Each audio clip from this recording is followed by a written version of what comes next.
Ngayon ay susubukan namin ang isa sa nakita naming relaxing staycation spot here at Alabang. We chose to stay here dahil maganda daw ang city night view nito sa gabi. This is Azumi Boutique Hotel. So pagpasok pa lang, ang ganda na ng ambience. Very clean, modern, and aesthetic. Yap, ang bango at malamig din ang lobby. And the staff are super nice. Hindi ganong kalaki ang lobby pero marami namang comfy chairs where you can stay while waiting. Smooth lang at mabilis ang pag-process ng check-in.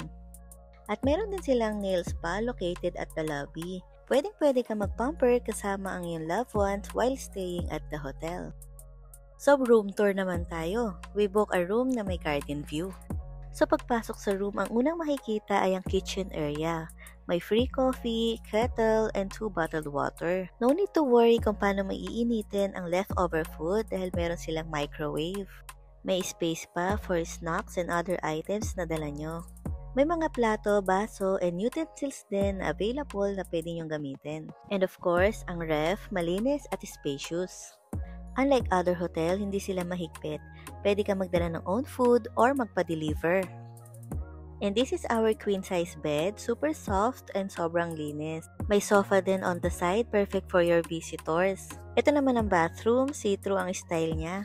But don't worry, meron namang blind sa labas na pwede mong i-close habang naliligo ka para may privacy ka pa rin. May hot and cold shower na rin siya. And of course, we have our own balcony. Our room is on the 5th floor. Wala masyadong makikita. Pero you can use this area as tambayan or kung gusto nyo lang mag-chill with your family or friends.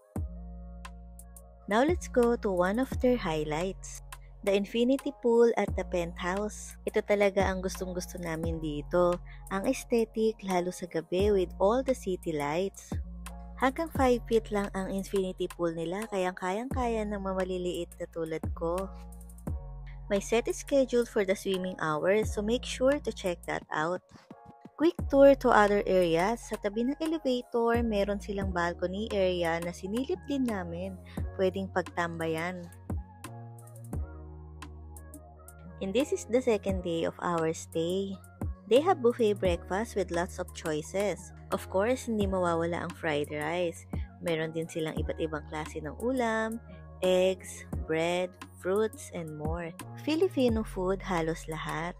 Meron din silang juices, tea, milk, and of course, coffee. At kung mahilig ka sa salad or gusto mo light lang, meron din silang salad bar. Hindi ganong kalaki ang restaurant but very cozy. Parang cafe style. Very chill, aesthetic, and bright.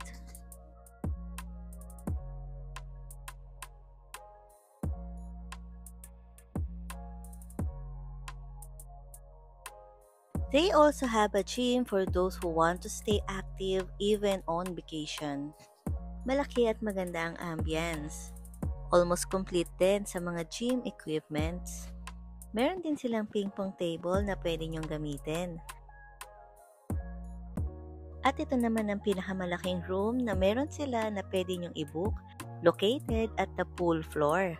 It has a living area, bedroom, kitchen, and even a study or vanity room. Perfect for work or makeup time.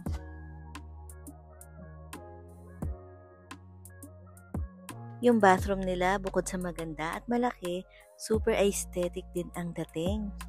Meron din silang sariling mahabang balcony na kitang-kita ang city view ng Alabang.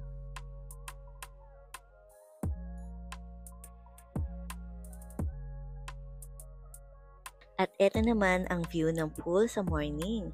Very relaxing. For the price of our room, binook namin ito sa Klook at the price of 4,586.